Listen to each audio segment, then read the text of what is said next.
GeM TV நேயர்கள் அனைவருக்கும் வணக்கம். நான் உங்கள் விஜய் பிலால். இன்னைக்கு வீடியோல நம்ம எதை பத்தி பார்க்க போறோம் அப்படின்னு பார்த்தீங்கன்னா, ட்ரம்ப் வந்து ஈரானை அடிக்கிறதுக்காக ரொம்ப பரபரப்பா யோசிச்சுட்டு இருக்காரு. அதாவது கப்பல்லாம் அனுப்பியிருக்காரு. ஈரானுடைய கடல் பகுதியில வந்து கப்பல்லாம் வந்து நின்னுட்டு இருக்கு. அதாவது ஈரானுடைய தலைக்கு மேல தான் வந்து துப்பாக்கி வச்சு நின்னுட்டு இருக்காங்க. எந்த நேரத்திலயும் வந்து டக்குன்னு சுடுறதுக்கான வாய்ப்புகள் அதிகமா இருக்கு. உள்ள ராணுவம் இறங்குறதுக்கான வாய்ப்புகள் அதிகமா இருக்கு. அப்படிங்கிறது எல்லாமே நம்ம இப்போ ஒரு 2 நாளா வந்து நம்ம நியூஸ்ல வந்து பார்த்துட்டு வந்துட்டு இருக்கோம். ஸோ அது மட்டும் இல்லாம ஈரான் சைட்ல இருந்துமே நிறைய விஷயங்கள் வந்து பண்ணிட்டு இருக்காங்க. அமெரிக்காவை எதுக்குறதுக்காக நிறைய விஷயங்கள் பண்ணிட்டு இருக்காங்க அப்படிங்கிற ஒரு செய்தி வந்து கேள்விப்பட்டோம்ல. ஸோ அது வந்து இப்போ உண்மையா இருக்கு. அதாவது உண்மையாலுமே வந்து அவங்க என்னென்ன பண்ண போறாங்க அப்படிங்கிற விஷயங்கள்லாம் வந்து வெளியே வந்திருக்கு.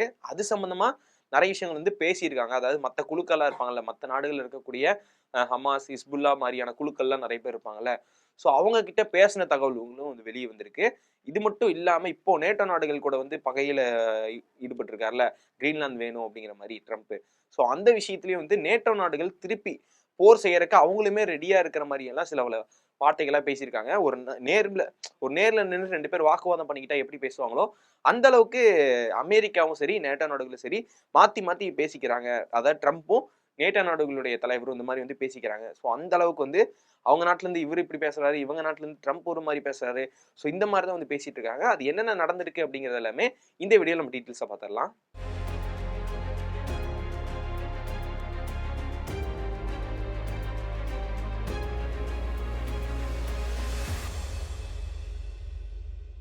ஃபர்ஸ்ட் நம்ம ஈரான்ல வந்து என்ன நடந்துட்டு இருக்கு, ஈரானுடைய தலைவர், உச்சி தலைவர் என்ன காமேனி அவர் என்ன பண்ணிட்டு இருக்காரு, என்ன பேசியிருக்காரு அப்படிங்கிறது எல்லாமே நம்ம பார்த்துருவோம்.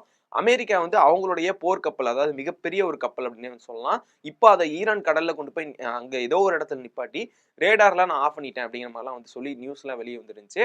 அது பார்க்கும்போதே தெரிஞ்சு ஓகே, இவங்க வந்து மறைமுகமா வந்து பதுங்கி இருக்கிற மாதிரி அங்கங்க நான் இங்க இருக்கேன் அப்படின்னு சொல்லி வெளிப்படையா சொல்லி, ஆனா அதை வந்து நான் எங்க இருக்கேன்னு சொல்ல மாட்டேன், நான் வந்து ஈரானுடைய கடல்ல வந்து நான் இறங்கிட்டேன், இதுக்கு மேல அங்க ஏதாவது நடந்துச்சுன்னா நான் உள்ள இறங்கி தாக்க ஆரம்பிச்சிருவேன் அப்படிங்கிற மாதிரி அந்த இடத்துல போய் அவருடைய அமெரிக்க படையை வந்து இறக்கி வச்சிருக்காரு அப்படின்னு வந்து சொல்லலாம். பொதுவாகவே நம்ம எல்லாத்துக்குமே தெரியும், அமெரிக்காவுடைய ஏர் டிஃபென்ஸா இருக்கட்டும், அவங்களுடைய ராணுவ பொருட்களா இருக்கட்டும், எல்லாமே வந்து எந்த அளவுக்கு டெக்னாலஜி அவங்க உருவாக்கிட்டே இருப்பாங்க அப்படிங்கிறது தெரியும். பொதுவா தனியா ஒரு முக்கியத்துவம் கொடுத்து அவங்களுடைய நாட்டுடைய ராணுவத்துக்கு வந்து நிறைய விஷயங்கள் வந்து பண்ணுவாங்க. ஒரு ராணுவ வீரர்களா இருக்கட்டும், ராணுவ பொருட்களா இருக்கட்டும், அவங்க யூஸ் பண்ற வெப்பன்ஸா இருக்கட்டும், எல்லாத்துக்குமே வந்து நிறைய ஒரு டெக்னாலஜியா புதுசா எதை நம்ம கண்டுபிடிக்கணும், நம்மள சேவ் பண்றதுக்காக நம்ம எதாவது பண்ணிக்கணும் அப்படின்னு சொல்லி நிறைய விஷயங்கள் வந்து அமெரிக்கால வந்து பண்ணிட்டே இருப்பாங்க. அதுக்காக முக்கியத்துவம் ரொம்பவே கொடுப்பாங்க அப்படிங்கிறது வந்து நம்ம எல்லாத்துக்குமே தெரியும். இப்பவே நம்ம நார்மலா ரொம்ப அதிகமா முக்கியத்துவம் ராணுவத்துக்கு முக்கியத்துவம் கொடுக்குற நாடு அப்படின்னு பார்க்கும்போது, அதுலயுமே வந்து ஃபர்ஸ்ட், செகண்ட் இடத்துல அந்த மாதிரி யார் வருவாங்க அப்படின்னு பார்த்தீங்கன்னா, அமெரிக்கா, ரஷ்யா, சைனா இந்த மாதிரிலாம் வந்து வரும். ஸோ அந்த அளவுக்கு இருக்கக்கூடிய அமெரிக்கா வந்து அவங்களுடைய ஒரு நிறைய ஆர்மியை வந்து அந்த கப்பல்ல அந்த இடத்துல கொண்டு வந்து நிப்பாட்டி வச்சிருக்காங்க அப்படின்னே சொல்லலாம். இது மட்டும் இல்லாம எங்கெங்கெல்லாம் வந்து அவங்களுடைய அமெரிக்காவுடைய பேசஸ்லாம் இருக்குமோ அங்கேயுமே வந்து அவங்களுடைய ஆர்மிகளை வந்து இறக்கி வச்சிருக்காங்க அப்படிங்கிற ஒரு தகவல் வெளியே வந்திருக்கு. இதுக்கு ஈரான் வந்து ஒரு பயப்படுற மாதிரியோ இந்த மாதிரி நடந்துருமோ, ட்ரம்ப் வந்து நம்ம தாக்க ஆரம்பிச்சிருவாரோ, திடீர்னு தாக்கிட்டாருன்னா என்ன பண்றது, வெனிசுலா நடந்த மாதிரிலாம் ஏதோ நடந்துருமோ அப்படின்னு எந்த ஒரு பயமும் இல்லாம இதை வந்து ஈஸியா என்னென்ன பண்ணி ட்ரம்ப்புக்கு எதிராக நம்ம என்ன பண்ண முடியுமோ, அதாவது இவர் ஒரு தாக்குதல் நடத்துறாருன்னா அமெரிக்கா அளவுக்கு நம்மளால ஈரானால தாக்கு பிடிக்க முடியுமா அப்படின்னு கேட்டா அது ரொம்பவே டவுட் தான். ஏன்னா இவங்கனால தாக்கு பிடிக்க முடியாதுதான். ஆனா இருந்தாலுமே வந்து நம்ம எதிர் தாக்குதல் பண்ணணும் அப்படிங்கறதுக்காகவே அந்த இடத்துல வந்து இஸ்ரேல் உள்ள வந்துடக்கூடாது, அமெரிக்கா கூட நம்ம சண்டை போறதே வந்து ஒரு கஷ்டமான விஷயம் தான். அப்படி சண்டை போட்டு இருக்கும் போதே வந்து இஸ்ரேல் கூட வந்துட்டாங்கன்னா அது நம்மளால சுத்தமாவே தாங்கிக்க முடியாது அப்படிங்கிற ஒரு விஷயம் இருக்கிறனாலேயே நிறைய ஹிஸ்புல்லா, அதுக்கப்புறம் ஹமாஸ், இந்த மாதிரி நான் உதாரணத்துக்கு சொல்றேன், இவங்க 2 பேரும் இல்ல, பொதுவா ஈரான்ல வந்து தொடர்பு இருக்கக்கூடிய எல்லா அமைப்புகளையும் வந்து கூப்பிட்டு அவங்கள வந்து இந்த மாதிரி ஹெல்ப்புக்காக, அதாவது இப்போ அவங்களுக்கு இவங்களே நிறைய ஹெல்ப் பண்ணியிருப்பாங்க. அவங்க நாட்டுல நடந்திருக்க பிரச்சனையா இருக்கட்டும், அவங்க நாட்டுக்குள்ள நடந்திருக்கு இந்த மாதிரி அவங்களுக்கு இல்ல சின்ன சின்ன வார்லாம் வரும்ல, உள்நாட்டு பிரச்சனைகள்லாம். ஸோ அப்பெல்லாம் நிறைய ஹெல்ப்லாம் வந்து ஈரான் பண்ணியிருக்காங்க. அதனால அவங்க கிட்ட வந்து ஹெல்ப் கேட்டிருக்காங்க. அது மாதிரி அவங்க கிட்ட இருக்கக்கூடிய வீரர்கள்லாம் இருப்பாங்களே, ஸோ அவங்களையுமே வந்து ஈரானுக்குள்ள வர மாதிரி, அதாவது வெளியில தான் இருக்காங்க.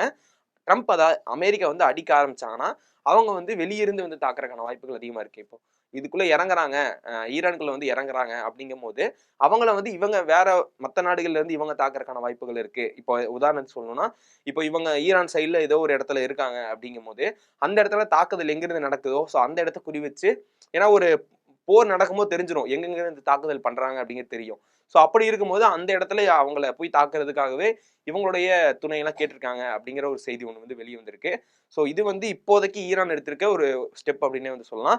இதுவுமே பத்தாது அப்படின்னே வந்து சொல்ல முடியும். ஏன்னா அமெரிக்கா அளவுக்கு ஈடு கொடுக்கக்கூடிய நாடுகள் எது அப்படின்னு பார்த்தீங்கன்னா சைனா, ரஷ்யா அவங்க 2 பேரை சொல்லலாம். உதாரணத்துக்கு சொல்லணும்னா இப்போ ஈரான் வந்து இதுல வின் பண்ணும். ஒரு எக்ஸாம்பிளுக்கு சொல்றேன். ஈரான் வந்து இதுல வின் பண்ணும் அப்படின்னா ஒண்ணு சைனாவுடைய துணை வேணும், இல்ல ரஷ்யாவுடைய துணை வேணும். அப்படி இல்ல தனித்தனியான்னு இல்ல. இப்போ உதாரணம் சொல்லணும்னா நம்ம இந்தியாவும் சரி, அதுக்கப்புறம் ரஷ்யா சரி. அப்படி இல்லைன்னா சைனா, இந்தியா. அப்படி இல்லைன்னா இந்தியா, அதுக்கப்புறம் வந்து வேற ஏதோ ஒரு நாடு. இந்த மாதிரி ஒரு 2 நாடுகள், மிகப்பெரிய ஒரு 2 நாடுகளுடைய ஆர்மி, இந்த அளவுக்கு ஒரு பெரிய ஆர்மியோட பலம் இருந்தா மட்டும்தான் அமெரிக்காவை ஒரு அளவுக்காக எதிர்த்து நிக்க முடியும். ஏன்னா நம்ம எல்லாத்துக்குமே தெரியும் அமெரிக்கால வந்து எவ்வளோ ராணுவ ராணுவ பலத்துக்கு நம்ம முன்னாடியே சொன்ன மாதிரி எவ்வளவு ராணுவ பலம் இருக்கு அப்படிங்கிறது தெரியும். ஸோ அந்த அளவுக்கு ஈடு கொடுக்கறதுக்கு இந்த அதுக்கு ஈக்குவலா இருக்கக்கூடிய மற்ற நாடுகளுடைய ஹெல்ப் வந்து வேணும். ஸோ இது வந்து ஈரானுக்கு ஒரு மிக டஃப்பான ஒரு சுச்சுவேஷன் அப்படின்னே வந்து சொல்லலாம். இருந்தாலும் அவங்க எதிர்த்து தாக்குதல் பண்ணணும் அப்படிங்கறக்காக நிறைய பேரை வந்து குழுக்களை வந்து ஒன்று சேர்த்திட்டு இருக்காங்க. அதாவது வந்து ஈரான் வந்து இப்ப நட்பா சேர்ந்தவங்க அந்த குழுக்கள் மட்டும் இல்லாம பல வருஷங்களுக்கு முன்னாடில இருந்து நிறைய பேர் வந்து ஒரு நட்புலயே வச்சிருப்பாங்க நிறைய குழுக்களை. ஸோ அவங்க எல்லாத்தையுமே வந்து சேர்த்து இந்த வாரம் வந்து முடிக்கணும், இந்த வாரில் வந்து நம்ம திருப்பி அதாவது அமெரிக்காவுக்கு நம்ம ஈடு கொடுத்து நம்ம நிற்கணும் அப்படிங்கிறக்காக வந்து போராட போறோம் அப்படிங்கிற மாதிரியான ஒரு செய்தி வந்து வெளியே வந்திருக்கு. ஸோ இந்த செய்தி ஒரு பக்கம் இருக்கும்போது நேட்டோ நாடுகள்ட்ட இருந்து ட்ரம்ப்புக்கு இன்னொரு ஒரு அழுத்தம் கொடுத்துட்டு இருக்காங்க அப்படின்னு வந்து சொல்லலாம். ஏன்னா நேட்டோ நாடுகளை வந்து நான் வந்து திரும்பி தாக்கிடுவேன் அப்படின்னு ஒரு டீம் சொல்றாரு. திடீர்னு பார்த்தா நான் வந்து தாக்க மாட்டேன், அதுங்க அவங்க மேல நான் எதுக்கு போர் தொடுக்கணும் அப்படிங்கிற மாதிரிலாம் வந்து பேசுறாருல. ஸோ இந்த மாதிரி மாத்தி மாத்தி பேசிட்டு இருக்கும்போது நிலைமையில தான் நேட்டோ நாடுகளுடைய தலைவர் என்ன சொல்றாரு அப்படின்னு பாத்தீங்கன்னா, ட்ரம்ப் வந்து தேவையில்லாத வேலைகள் பண்ணிட்டு இருக்காரு, எங்க நேட்டோ நாடுகள் மேல தேவையில்லாம தலையிட்டு இருக்காரு, இந்த மாதிரி பண்ணா நாங்க திருப்பி தாக்குறதுக்கு நாங்களும் யோசிக்க மாட்டோம், அவர் தாக்குதல் பண்ணாருன்னா நாங்க திருப்பி தாக்குதல் நடத்துவோம் அப்படிங்கிற மாதிரி ரொம்ப சண்டை போட்டு ஆப்போசிட் பேசிக்கிற மாதிரியான இந்த மாதிரி தான் வந்து போயிட்டு இருக்கு. மாத்தி மாத்தி பேசிக்கிறாங்க. நான் சண்டை போட்டா நானும் வந்து அடிப்பேன், நீ வந்து ராணுவத்தை இறக்குனீங்கன்னா நாங்களும் ராணுவத்தை இறக்குவோம் அப்படிங்கிற மாதிரி பேசிட்டு இருக்காங்க. ஆனா உண்மையிலேயே என்ன நடக்கும் அப்படின்னு பாத்தீங்கன்னா, நேட்டோ நாடுகள் வந்து அமெரிக்காவுக்கு எதிராக வந்து போனாங்க. கிட்டத்தட்ட ஒரு 27 நாடுகள் இருக்காங்க. திருப்பி அடிக்க ஆரம்பிச்சாங்கன்னா அடிக்கலாமே, அந்த மாதிரிலாம் யோசிக்க தோணும். ஆனா வந்து எதுவுமே பண்ண முடியாது அப்படின்னு தான் வந்து சொல்லணும். ஏன்னா 27 நாடுகள்ல ஒரே ஒரு நாடுகிட்ட மட்டும்தான் வந்து அணு ஆயுதங்கள் இருக்கு. மத்த எந்த நாடுகள்கிட்டயுமே வந்து பாத்தீங்கன்னா அணு ஆயுதமே இல்ல. சோ அப்படி இருக்கும் போது அமெரிக்காவை திருப்பி ஏன்னா அமெரிக்கா நம்ம எல்லாத்துக்குமே தெரியும், அமெரிக்கால வந்து எத்தனை அணு ஆயுதங்கள் இருக்கு அப்படிங்கிறது நம்ம எல்லாத்துக்குமே தெரியும். அப்படி இருக்கும் போது 27 நாடுகள் நேட்டோ நாடுகள் இருந்தாலுமே அவங்கள்ட்ட எல்லாத்துடைய பலமும் சேர்ந்தாலுமே ஒரு அணு ஆயுதம் அப்படிங்கிறது வந்து குறைவா தான் அந்த நாடுகள்ட்ட, அந்த ஒரு நாடுகிட்ட இருக்கிறதுமே வந்து குறைவான அளவுல தான் இருக்கு. அப்படி இருக்கும்போது அமெரிக்கா எப்படி திருப்பி தாக்க முடியும் அப்படிங்கிற ஒரு பேச்சு ஒன்று வருதுல. இருந்தாலும் என்ன பண்றது, எங்க நாட்டுக்காக நாங்க வந்து ஏதாவது பண்ணிதான் ஆகணும் அப்படின்னு சொல்லி அவங்க தாக்குறதுக்காக ரெடியா தான் இருக்காங்க அப்படிங்கிறது ஒரு தகவலா இருக்கு. ஆனா இத்தனை நாடுகளை பகச்சுக்கிட்டு ட்ரம்ப் வந்து ஏதோ ஒரு ஐடியா பண்ணாம இத்தனை நாடுகளை வந்து பகச்சுக்கிட்டு இருக்க மாட்டார் அப்படிங்கிறது நம்ம எல்லாத்துக்குமே தெரியும். ஒரு சைடு ஒரே நேரத்துல தான் ஈரானோட பிரச்சனை ஓடிட்டு இருக்கு, அதே நேரத்துல இந்த பக்கம் பாத்தீங்கன்னா நேட்டோ நாடுகளோட பிரச்சனை ஓடிட்டு இருக்கு. இன்னொரு பக்கம் என்ன அப்படின்னு பாத்தீங்கன்னா வெனிசுலாவோட பிரச்சனை வந்து இன்னும் அது பெண்டிங்ல அப்படி போயிட்டு இருக்குது. ஸோ இது மட்டும் இல்லாம ஒரு சைடு காசா பிரச்சனையை வந்து அமைதி ஒப்பந்தம் சம்பந்தமா வந்து பேச்சுவார்த்தை நடத்திட்டு இருக்காங்க. அதுக்குள்ள நிறைய நாடுகள் வந்து கூட்டு வரக்காக பேச்சுவார்த்தைகள் பண்ணிட்டு இருக்காரு. ஸோ இந்த விஷயம்லாம் இருக்கும்போது உள்நாட்டுக்குள்ளேயே நிறைய போர்கள்லாம் நடந்துட்டு இருக்கு.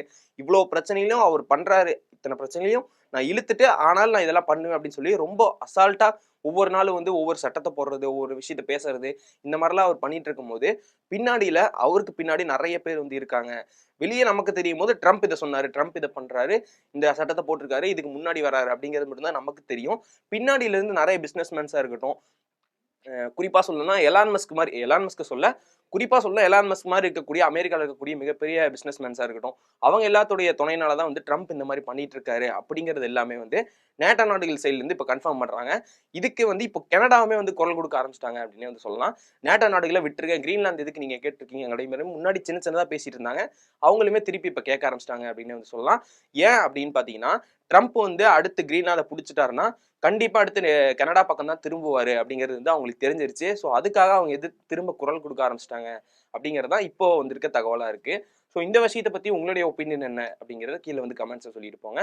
இதுக்கு முன்னாடி இப்போ ஆரம்பிச்சதுன்னா 2 நேட்டோ நாடுகள் ஒரு பக்கம் வார் நடக்கும், அப்படி இல்லைன்னா ஈரான் சைடு வார் நடக்கும் அமெரிக்காவுக்கு. ஸோ நீங்க சொல்லுங்க, ஃபர்ஸ்ட் வந்து எது ஆரம்பிக்கும், இல்ல இது 2 வாரமே நடக்காம முடிஞ்சிருமா அப்படிங்கிறது உங்களுடைய கருத்து என்ன அப்படிங்கிறத வந்து கமெண்ட்ஸ் சொல்லிட்டு போங்க.